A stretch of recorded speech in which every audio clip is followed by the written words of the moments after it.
Hello, আমি এখন ল্যাবে রয়েছি। মূলত কাজ করছি। কাজের ফাঁকে ফাঁকে একটু কথা বলার জন্য আসলাম মূলত। কি কথা বলবো সেটা আসলে একটু চিন্তার বিষয় যে কি নিয়ে কথা বলা যায়। মূলত ল্যাবে এখন এখানে আমি একাই রয়েছি। আশেপাশে আর কেউ নাই। সম্পূর্ণ রুমটাতে আমি একা। এখানে যে কাজটা করছি সেটা হলো মূলত এই যে স্যাম্পলগুলো মূলত এই ছোট ছোট যে স্যাম্পল, এটা অনেক স্যাম্পল রয়েছে এখানে। আমি একটু দেখাই। সেটা অনেক স্যাম্পল রয়েছে মূলত, এটা হাজার হাজার স্যাম্পল। এই স্যাম্পলগুলো মূলত আমি এইগুলো করেছি, একাই করেছি। সমস্ত স্যাম্পলগুলো বড় বড় যে ভায়ালগুলো থেকে ছোট ভায়ালগুলোতে আমি ট্রান্সফার করে নিয়েছি। এখন এগুলো আমি সর্ট আউট করছি, অর্থাৎ আমি সাজানোর চেষ্টা করছি। যেমন এটা যেমন হতে পারে HXB স্যাম্পল, অথবা CNSS। এই যে একটা ক্যাটাগরিগুলো ধরে জাস্ট আমি সাজাবো। যেমন একটা আমি CNSS পেলাম, এখানে আমি রাখলাম। এইভাবে মূলত আমি সাজাবো। যাই হোক, মূল কথায় চলে আসি। সেটা হলো আমরা প্রাত্যহিক জীবনে অনেক সময় আম, বিষণ্ণতায় ভুগি। অনেক সময় দেখা যায় যে আমাদের কাজে মন বসে না, বা কোনো কাজ করতে ভালো লাগে না। তখন সময়টা শুধু শুধু চলে যায়।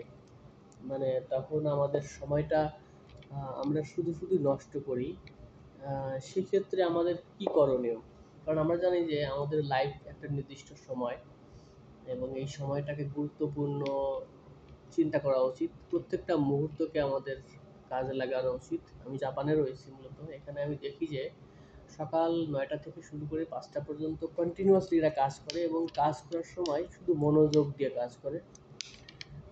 এবং অন্য চিন্তা করে না। যে কাজটা করে মনোযোগ দিয়ে করে।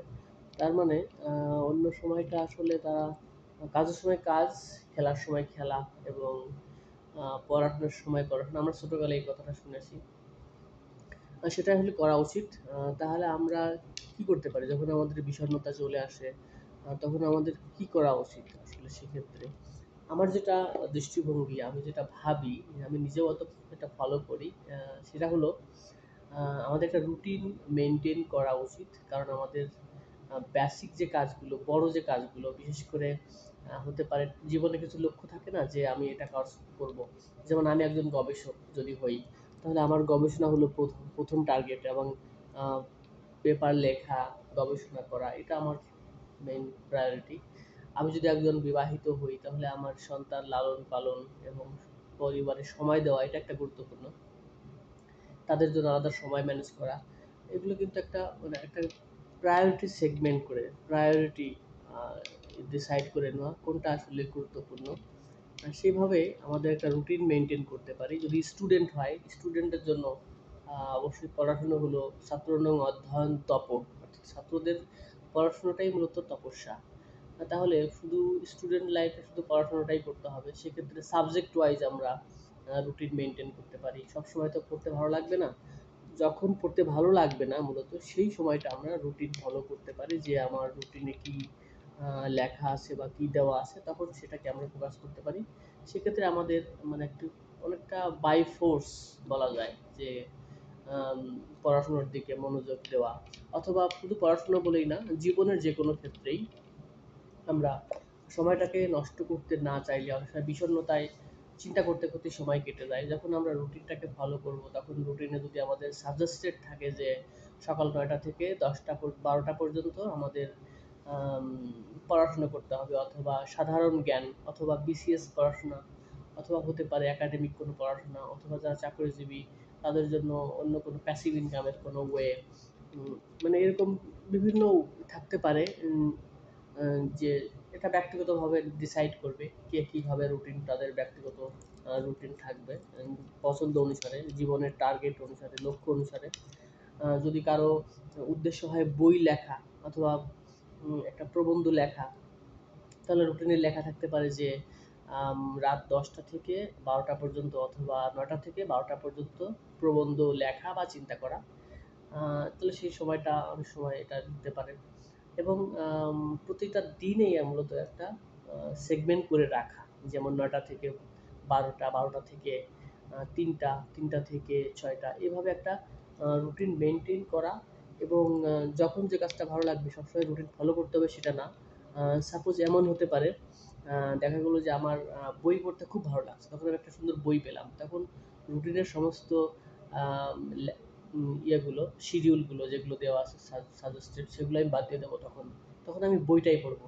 অর্থাৎ আমার মূল টার্গেট হলো যে আমি ফোকাস করবো নিজেকে প্রোডাক্টিভিটি বাড়ানোর জন্য।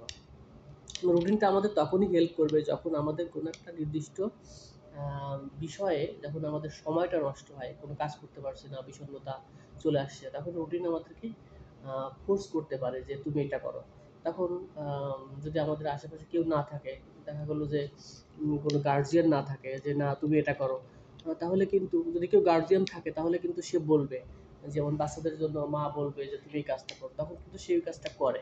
হ্যাঁ, এইভাবে সময়টা সুন্দরভাবে কেটে যায়।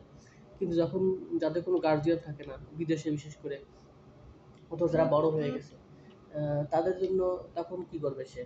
তখন সে মূলত ওই রুটিনটা ফলো করবে, কারণ সেলফ ড্রাইভিং হিসেবে সে চলতে থাকবে। এভাবে মূলত আমাদের রুটিনটা হেল্প করতে পারবে এবং সময়টাকে আমাদের ভালোভাবে কাজে লাগবে আমি আশা করি। কারণ সময়টা খুবই গুরুত্বপূর্ণ জীবনে। প্রতিটি মুহূর্তকে আমাদের গুরুত্ব দিতে হয়। এভাবে যদি আমরা সময়টাকে ব্যবহার করতে পারি, ইউটিলাইজ করতে পারি রুটিন ফলো করে, আমার মনে হয় যে আমাদের লক্ষ্যে পৌঁছাতে পারবো। এবং আমরা যেকোনো কাজ শুরু করলে সেটা শেষ করতে হবে এবং কন্টিনিউয়াসলি লেগে থাকতে হবে। এই রুটিনের মাধ্যমে মূলত আমরা সেই কাজটা করতে পারি। যাই হোক, আজকে মূলত এই রুটিনের বিষয়ে কথা বললাম, কিভাবে আমরা সময়টাকে কাজে লাগাবো। আমি এখন একটু কাজে রয়েছি। ধন্যবাদ। পরে কথা হবে। Bye bye.